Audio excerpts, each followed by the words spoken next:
Como nós iniciamos o culto essa noite, lendo um pouquinho sobre a história de Ana. Quem foi Ana? Ana foi a mãe do profeta Samuel, um homem que ungiu o rei Saul.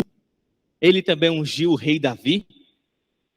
Foi um ótimo profeta. Ele que iniciou em Jerusalém a escola dos profetas. Foi o homem que foi um diferencial em ser usado por Deus.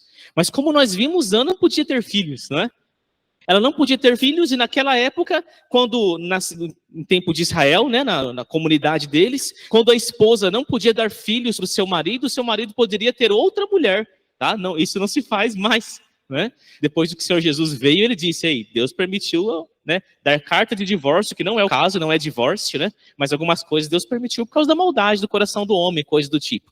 Mas é um homem, uma mulher, assim como Deus fez no início. Deus não fez duas Evas para Adão, né?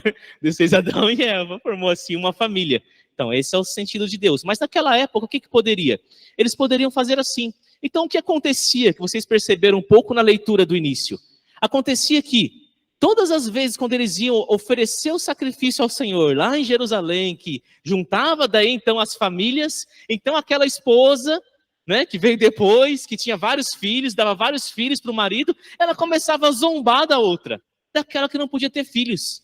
Olhar, não diz o que ela falava, não diz o que ela falava, mas nós podemos imaginar um pouquinho, né? Você já passou assim, não por não ter filhos, né, coisa, mas zombaria? Dos outros olharem para você e pensar assim, olha lá ela, olha o jeito, olha não sei o quê, olha o cabelo, olha a roupa dela, coisa do tipo, né? Essa Ana, ela se sentia humilhada nesse tempo todo. Isso entristecia ela muito. E nessa humilhação, o que ela fez? Ela brigou, puxou os cabelos da outra e saiu arrastando pela rua. Não, nem isso que dá vontade de fazer às vezes.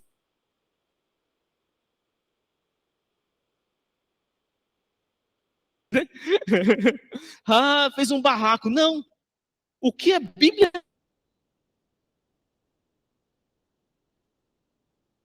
nos dá a entender é que nem para o marido dela falou o problema. Porque o marido dela vê ela chorando, como nós vemos no início, e nem percebe qual que é o motivo. Ele fala assim, por acaso eu não sou melhor para você do que 10 filhos? Ele pensava que ela estava chorando só pelo fato de não ter filhos. Mas juntando ao fato de não poder ter filhos, ainda tinha uma mulher que zombava dela e humilhava ela. Diante disso, o que Ana fez? Ela foi levar para o Senhor a sua aflição. E ela levou para o Senhor. Vocês vendo isso, que o Senhor respondeu a sua oração. E já no ano seguinte, quando eles voltarem para lá, mas ela não foi, mas ele já tinha um filho no colo. E ela disse assim, marido dela, vai sozinho lá. Porque quando ele desamar, eu vou cumprir o meu voto, eu vou levar ele lá e ele vai servir ao Senhor na casa dele.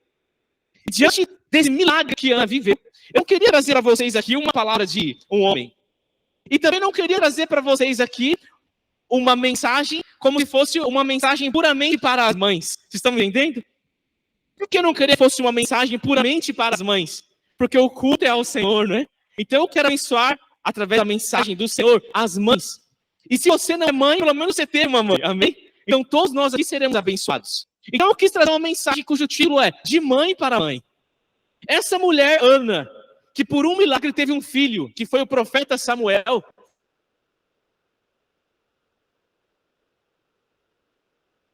ela, no momento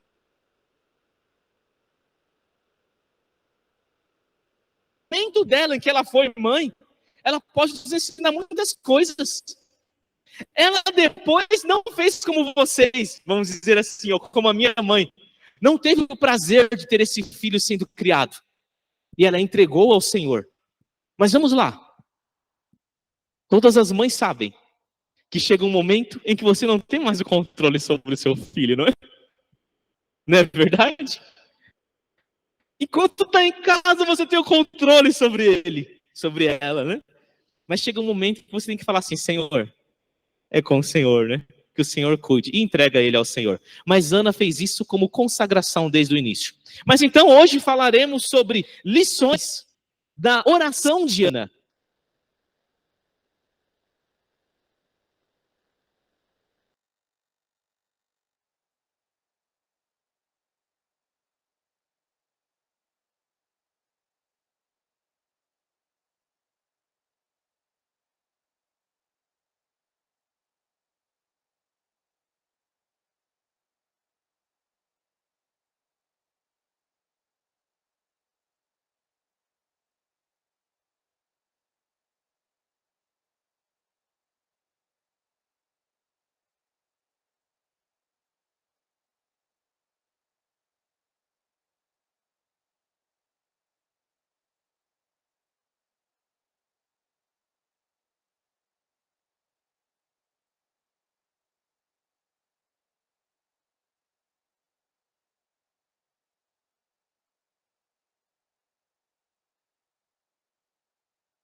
acontece quando a resposta do Senhor vem.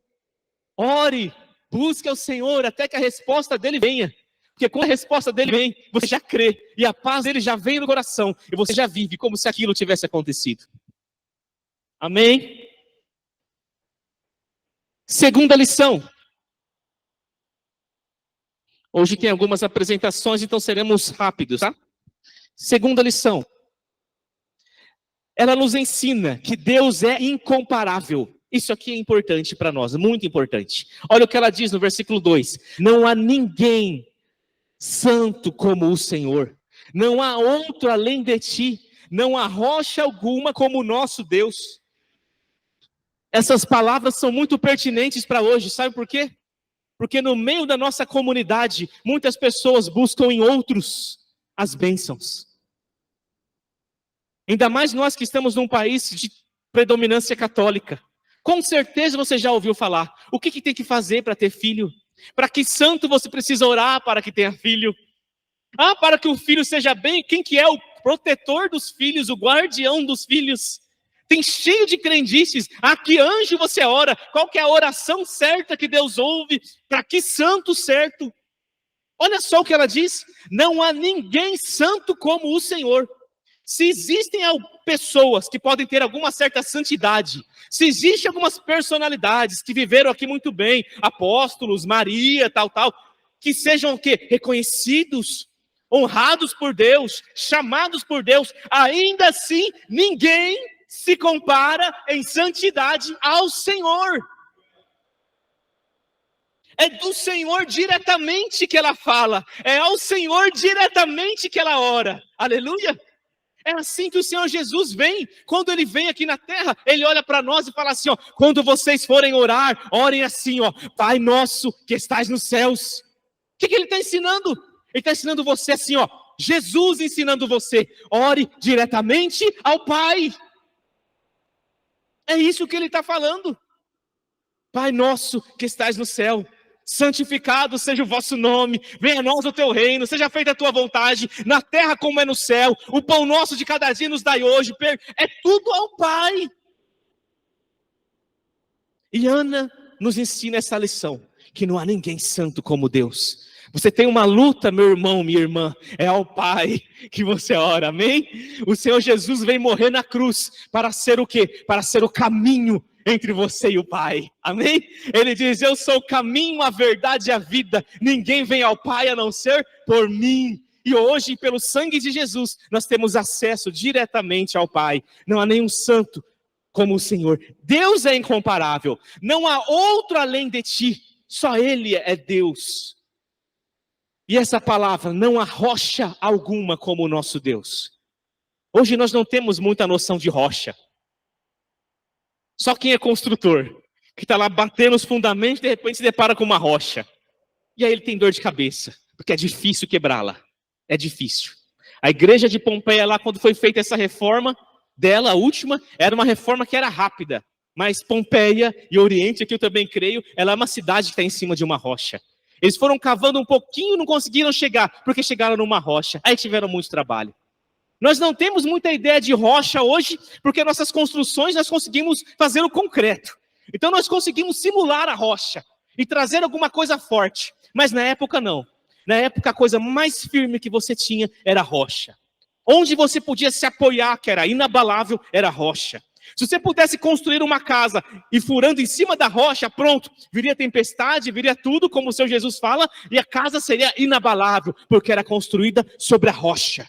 Quando ela diz essa afirmação, não há rocha alguma como o nosso Deus, ela está dizendo que Ele é único em quem você pode se apoiar e ficar firme. Aleluia! Ele é o único em quem você pode se apoiar e ficar firme. Ele é a rocha. Terceira e última lição. Cuidado com o que você diz. Olha o que ela diz. Não falem tão orgulhosamente. Isso é na oração dela. Não falem tão orgulhosamente. Nem saia de suas bocas tal arrogância. Pois o Senhor é Deus sábio, é Ele quem julga os atos dos homens. O que ela vivia? Ela vivia como uma mulher falando de forma orgulhosa. Irmão, o que é falar de forma orgulhosa? Sabe o que é? É se colocar superior aos outros. Sabe o que é isso? É, porque ela tinha filhos. Ela falava como se aqueles filhos era porque ela era boa e não porque o Senhor tinha dado. É isso que acontece. Se todos nós sabemos que tudo o que nós temos vem do Senhor, nós não nos colocamos acima dos outros. Agora, aquele que fala um pouquinho melhor, que se comporta um pouquinho melhor, que tem um pouquinho mais de dinheiro, ou que tem mais filhos, tem algum dom, se ele acha que aquilo vem dele, sabe o que ele faz? Ele está na altura de todo mundo, ele se orgulha, ó, se coloca superior aos outros, e começa a falar orgulhosamente, como se aquilo que ele tivesse fosse por causa das forças dele. Isso é orgulho. O Senhor Jesus, quando vai falar sobre orgulho no Novo Testamento, ele usa a figura do fermento. Que legal, né? Todo mundo faz pão aqui, né? Eu creio, né? Eu aprendi a fazer pão. Não faço pão igual a minha mãe, mas nós fazemos pão. Quando nós usamos fermento, por que nós usamos fermento? O pão crescer. Pergunta, o pão cresce ou ele incha? Ele incha. Mas de massa mesmo, ele tem a mesma massa, certo? Quando ele não incha, fica aquele pão pesado, né? Ruim de comer, né? A gente até fala, não vem aqui não, errei o pão, né? Assim, ou estava muito frio, não deu certo, não cresceu. Não inchou. Quando o Senhor Jesus fala sobre o fermento, ei, tomem cuidado com o fermento dos fariseus, é inchar. Quando nós nos colocamos acima de alguém, isso não é crescimento, é inchaço. O que é inchaço? É bolhas de ar. É falso, não é nada. Não é nada.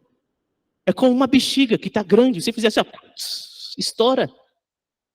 O orgulho é semelhante ao inchaço produzido pelo fermento. De fato, ninguém que se coloca acima do outro é maior. Sabe o que ele é?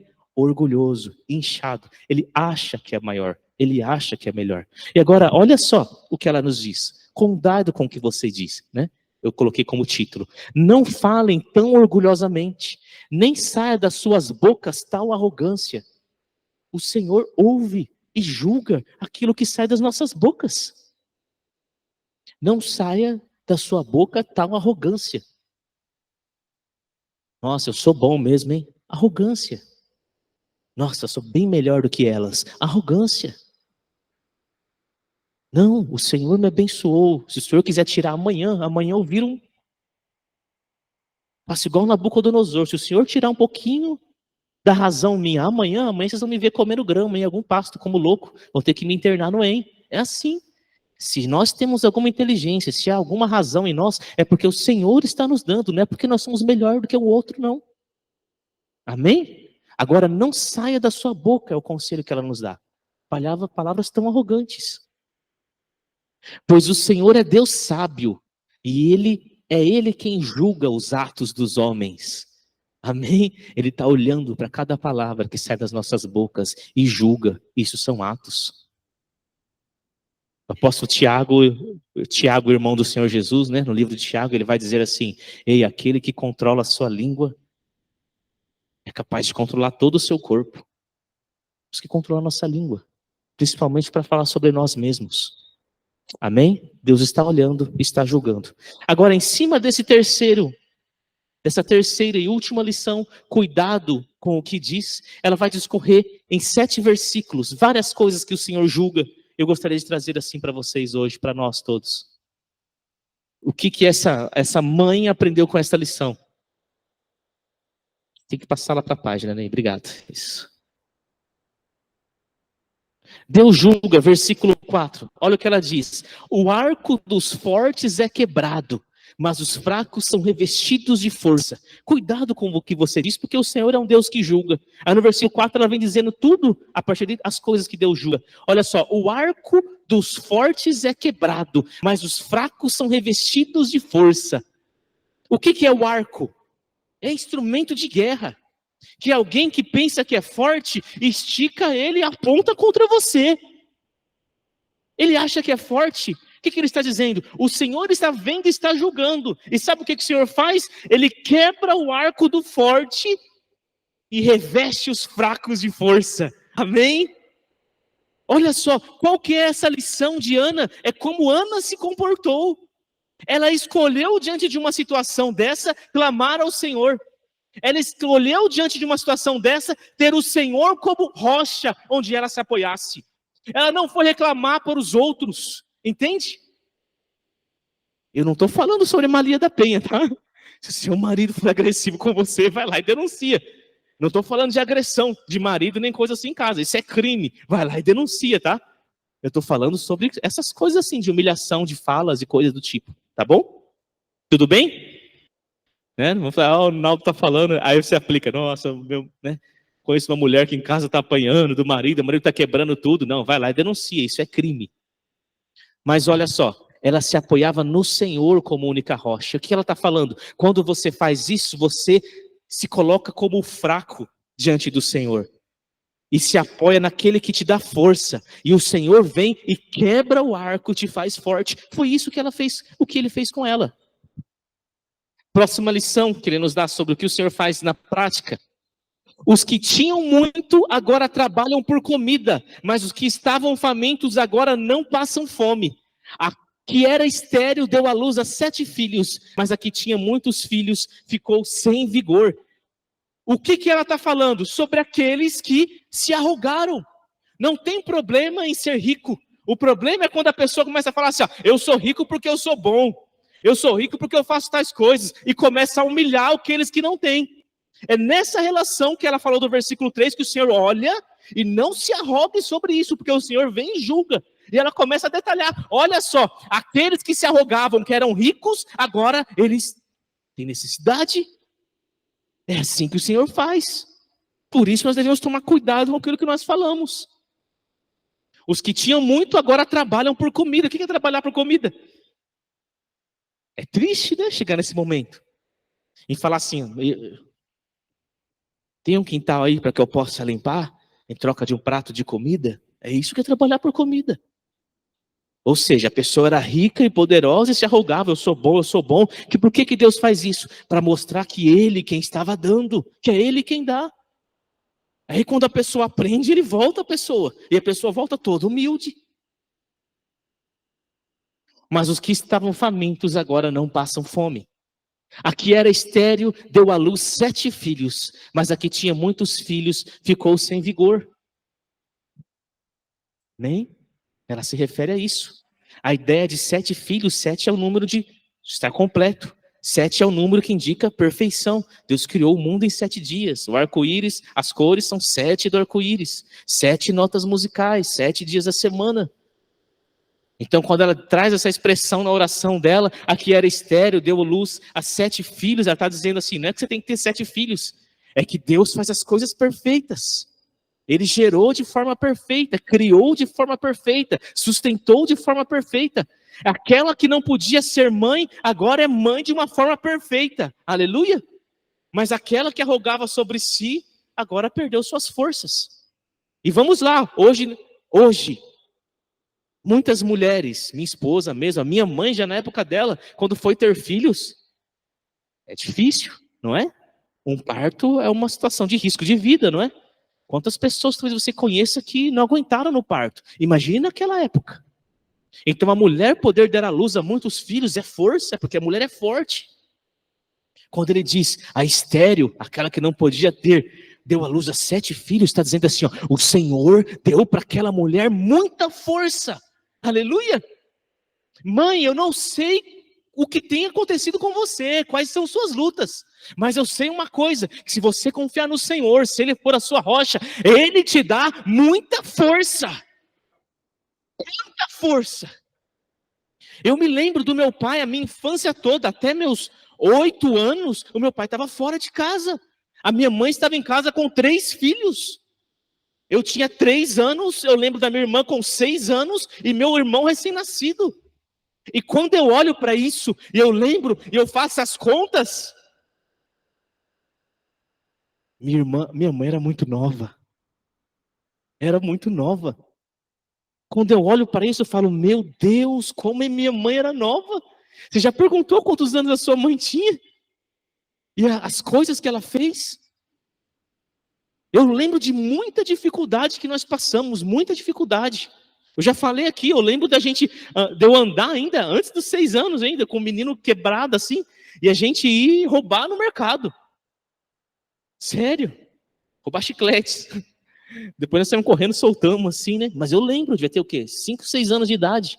Eu lembro de que nós tínhamos que ir para a panificadora perguntar se tinha pão amanhecido, para poder comer. Eu me lembro. Então assim, meu pai lá em São Paulo trabalhando e minha mãe, e quando eu faço as contas de idade, a minha mãe teve a minha irmã mais velha com 18 anos. Quando a minha irmã tinha 6 anos de idade, eu já tinha 3. E meu irmão estava nascendo, era um recém-nascido. Faz as contas. 6 anos depois. Minha mãe tinha 24 anos, já tinha 3 filhos e quer aguentar em casa sozinha. Agora, com vocês eu sei que não é diferente. Que luta, não é? Que é ser mãe. Que luta. Mas a palavra do Senhor diz, quando diz, ele faz da estéril, dar luz a 7 filhos, ele está dizendo assim, ó, aquela que não podia ter filhos, ou que não tinha filhos, ele deu filhos e deu força para gerar esses 7 filhos e para criar esses 7 filhos. Amém? Eu sei que é loucura. Eu com um filho, com o Efraim, às vezes eu me deparei em casa com a Érica falando assim, ó, para! Com eu também falando, eu pensei assim, meu Deus, que pai terrível que eu sou. Depois de várias noites sem dormir, você fala assim, eu não aguento mais, me ajuda. Não tem mãe por perto, não tem vó por perto, não tem ninguém por perto. Você pode pedir ajuda para ir fazer um passeio, para ficar um dia, sabe assim, dormindo. Eu sei que era assim. Quando eu fui para São Paulo visitar uma amiga, eu vou citar aqui, que é filha do pastor Ney, que é um exemplo para nós também, pastor Marcelo Kubotz, o pai deles. Quando eu vi ela fazendo a mesma coisa na hora de dar remédio, né? Ela estava com 2 em casa, foi dar remédio, o Simon não tomava, né? Ela falava, engole logo essa coisa.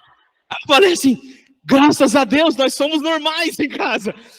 Eu falei para ela assim, não precisa se sentir incomodado por ter feito isso. Você não sabe o quanto que você nos abençoou, sabe assim? É irmão do André aqui, né? Cunhado deles. Você não sabe o quanto você nos abençoou. Porque eu estava pensando que nós éramos pais ruins, sabe assim? Loucos. Mas assim, um filho. Quando eu penso a minha mãe com 3, né?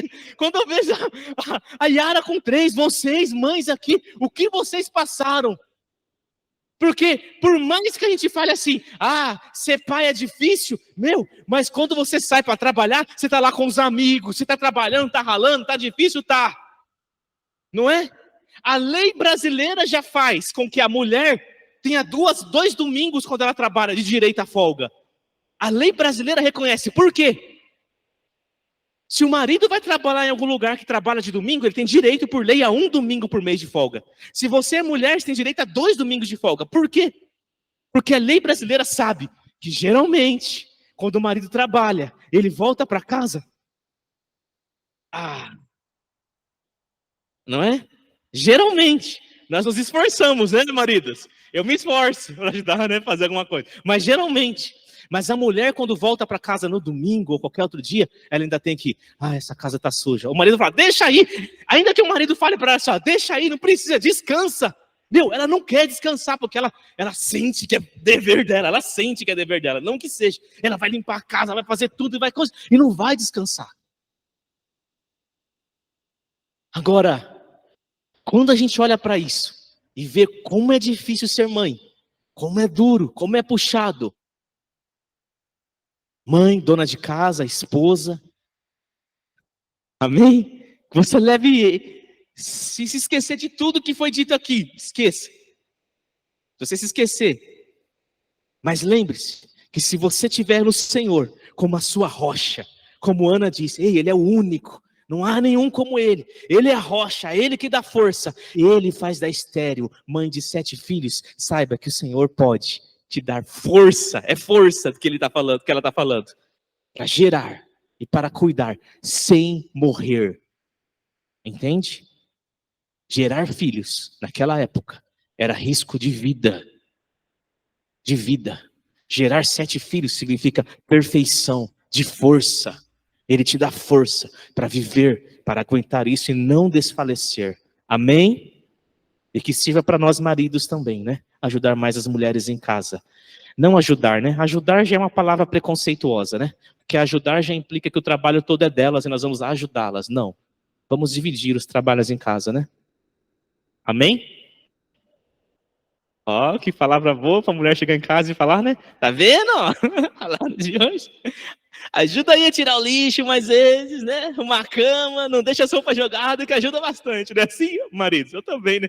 Também sou assim. Deixa a Erika falar aqui para você ver as reclamações todas. Eu acho que eu sou o marido perfeito. Quando ela fala, eu falo, cara, tô longe de ser o marido perfeito, né? Amém, amém, amém. Avançando.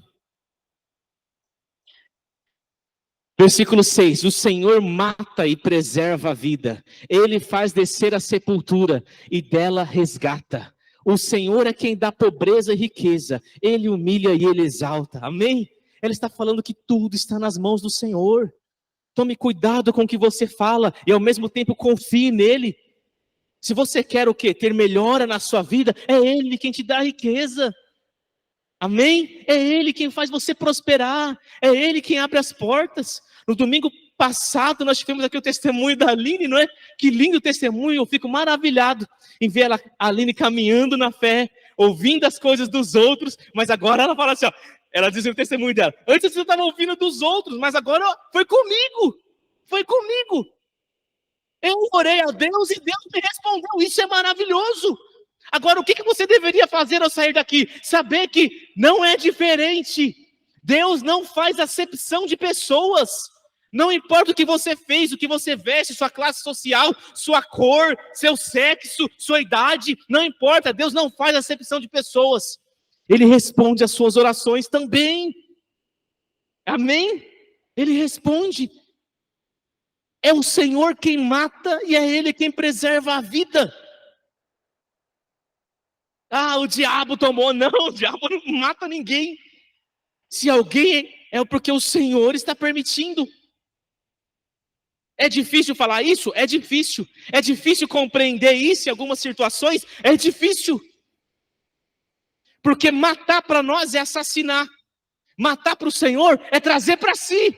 Você está entendendo? É difícil porque para nós é assim, nossa, olha o Naldo, matou a Dani, um assassino, claro, a vida da Dani não me pertence. Agora, para o Senhor, tirar a vida é trazer para si. Agora, o mesmo texto, olha o que o texto diz, o Senhor mata e preserva a vida, Ele faz descer a sepultura e dela resgata. Eu pergunto para vocês, que referência de ressurreição Ana tinha nessa época? Quem que Ana tinha visto que havia ressuscitado? Que história ela tinha ouvido de alguém que morreu e depois de morto voltou à vida? Nenhuma. Nenhuma. Amém? Por que é que eu estou falando isso? Eu estou falando isso porque muitas mães também perderam filhos. Eu estou falando isso porque é difícil você carregar na gestação um bebê e depois chegar nos seus meses, sonhar com aquele bebê e depois ele não nascer com vida. E isso traz muita dor. Muita dor. Mas eu quero dizer através desse texto, de referência de Ana, que ela não podia ter filhos e talvez ela perdeu vários. Talvez ela engravidava e perdia, não segurava, não sei qual era o motivo. Mas o Senhor traz de volta da sepultura. Amém? Essa é nossa esperança. Eu tenho certeza que muitas mães vão ser surpreendidas no dia que o Senhor Jesus voltar em glória. Eu tenho certeza. Que em Tessalonicenses o apóstolo Paulo diz assim, ó, ele virá nas nuvens, primeiramente, nós não vamos subir para encontrá-lo, que estamos vivos, mas antes ele vai ressuscitar os mortos, e depois de ressuscitar os mortos, juntos subiremos com ele para encontrá-lo nos ares. Você já imaginou que cena é essa da ressurreição? Já imaginou? Imaginou o Senhor Jesus voltando assim, ó, com aqueles que já morreram, que estão com ele volta com aquelas pessoas que estão sem corpo ainda, em espírito, ele volta nos ares e nós estamos aqui na terra. E ele olha e fala assim, se o Naldo já estivesse morto, ele olha para mim já e fala assim, Naldo, vai e me dá um novo corpo. E lá na sepultura algo tremendo acontece, não é The Walking Dead, não levanta assim no meio do barro, tudo sujo. Algo glorioso acontece, o Naldo sai com outro corpo. E de repente o Naldo vai lá junto com a mãe que o perdeu. E a mãe olha para o filho que estava morto. E agora o filho está vivo e eles se abraçam. E ela olha para o céu e fala, Jesus, obrigado. E depois juntos em família eles sobem para o céu. Você já pensou nisso? Você já pensou que quando eu lembro desse texto de Tessalonicenses, eu imagino a minha avó, que orou por mim, que me levava quando criança assim na igreja, que hoje eu sou cristão por causa dela, hoje eu sou pastor por causa dela, a primeira crente da família. Ela não viu nada disso, ela morreu. Eu imagino ela voltando junto com o Senhor dando para ela um corpo, e ela vindo junto comigo assim com outro corpo, eu recebendo o corpo glorificado, e eu falando para ela, vó, eu sou pastor hoje. Eu servi ao Senhor como pastor. Ela fala, meu filho, eu olhei tanto por isso. E a gente se abraça. E aquela mãe que perdeu 2 filhos enquanto estava gerando, de repente o Senhor coloca aqueles bebês no colo dela de novo. E ela fala, meus bebês, obrigado, Senhor. E ela olha para o Senhor e todos vão subindo. E o Senhor Jesus olha para aquilo e fala, é para isso que eu morri, para poder dar vida e dar vida em abundância. Foi para isso que eu morri na cruz, para poder colocar o seu filho de novo no seu colo, para poder colocar a sua mãe de novo do seu lado, para poder fazer benditas todas as famílias da terra. Aleluia! E aí você vai subir assim, ó, glória a Deus, obrigado Jesus, obrigado, obrigado. Aquilo que nós perdemos hoje nós não sabemos, mas nós devemos crer que é o Senhor quem mata e é Ele quem preserva a vida. E se Ele precisar recolher alguém para Ele, é Ele quem faz descer a sepultura, mas depois é Ele quem resgata da sepultura. Nós não sabemos o porquê, mas nós sabemos que aqueles que o Senhor recolhe para si estão seguros nele. Aleluia, aleluia. É Ele quem tem esse poder. O Senhor é quem dá pobreza e riqueza. Ele humilha e Ele exalta. Isso aqui é uma coisa muito difícil de falar nesses tempos nossos, mas sempre foi difícil de falar. Principalmente em tempos de sociologia, onde os motivos de pobreza e riqueza é a guerra de classes. Existe injustiça? Existe. E se você for ler o Antigo Testamento, Deus traz juízo sobre a injustiça. Sobre aqueles que enriquecem explorando os mais pobres. O Senhor traz juízo e vai julgar, e julga ainda nessa terra. Mas aqui o que está dizendo é que você é crente, temente ao Senhor, não fica buscando riqueza. É o Senhor quem te dá. Ele faz isso. É assim no Antigo Testamento, é assim nos textos bíblicos. Ele faz o seu trabalho prosperar. É Ele quem faz. Se Ele quiser. Agora, o que são esses versículos? Eu quero explicar de novo. São versículos de julgamento sobre aqueles que estão se orgulhando. Então, se o rico é rico e começa a se orgulhar, eu sou rico, é sobre ele que está dizendo isso. Ei, rico, para de se orgulhar, pensando que isso aí é porque você é bom. Porque ao mesmo tempo que o Senhor te dá essa riqueza, Ele tira. É Ele quem humilha e é Ele quem exalta, amém? Hoje nós cantamos, Tu és soberano sobre a terra. Soberano é isso. É aquele que tem todo o poder sobre a terra. Sobre os céus, Tu és Senhor absoluto, Senhor absoluto. Amém? Estamos chegando no fim. Ele levanta do pó o necessitado. E do monte de cinzas ergue o pobre. Ele os faz sentarem-se com príncipes. E lhes dá lugar de honra. Pois os alicerces da terra são do Senhor. Sobre eles estabeleceu o mundo.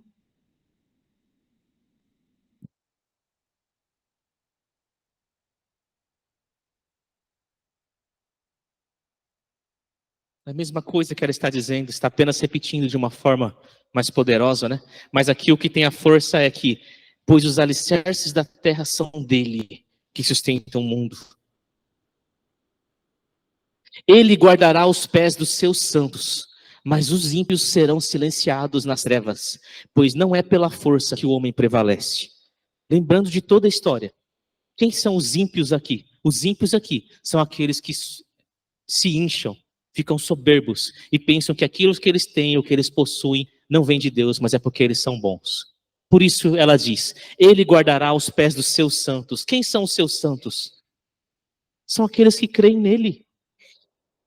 Ele guardará os pés. O que é guardar os pés? Diz respeito ao caminho. Ele vai proteger por onde você colocar os seus pés. Ele vai guiar onde você for. Na verdade é o contrário. Não é ele vai guiar onde você for, ele vai te dizer onde ir. E vai proteger você antes que você coloque seus pés em uma armadilha. Mas aqueles que se ensoberbecem, o que ele vai fazer? Serão silenciados nas trevas. Silenciados Deus vai calar a boca deles. Você está entendendo? Deus vai calar a boca deles. Como é que Deus vai calar a boca deles? Abençoando você, como abençoou Ana. Olha lá ele, olha lá ela. Deus vem e abençoa. E a boca deles são silenciados. Por que nas trevas? Trevas é escuridão.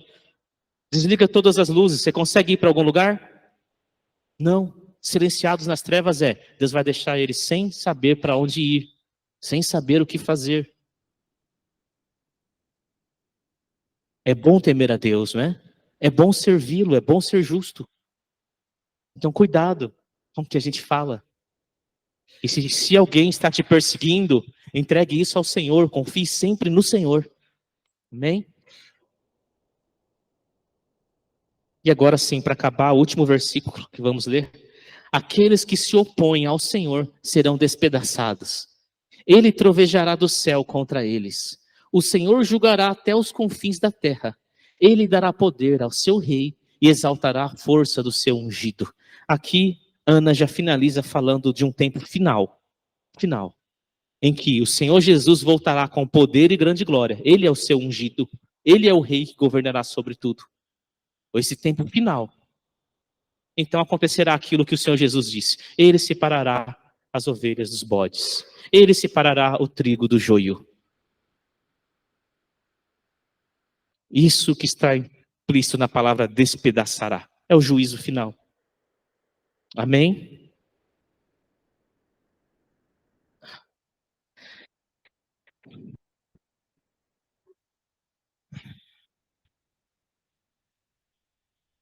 Que o Senhor possa te abençoar.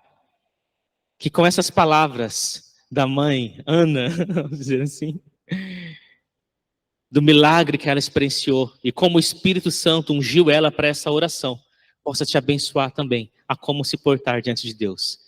E que tudo isso que foi dito sobre força, que você, mãe, tenha força hoje.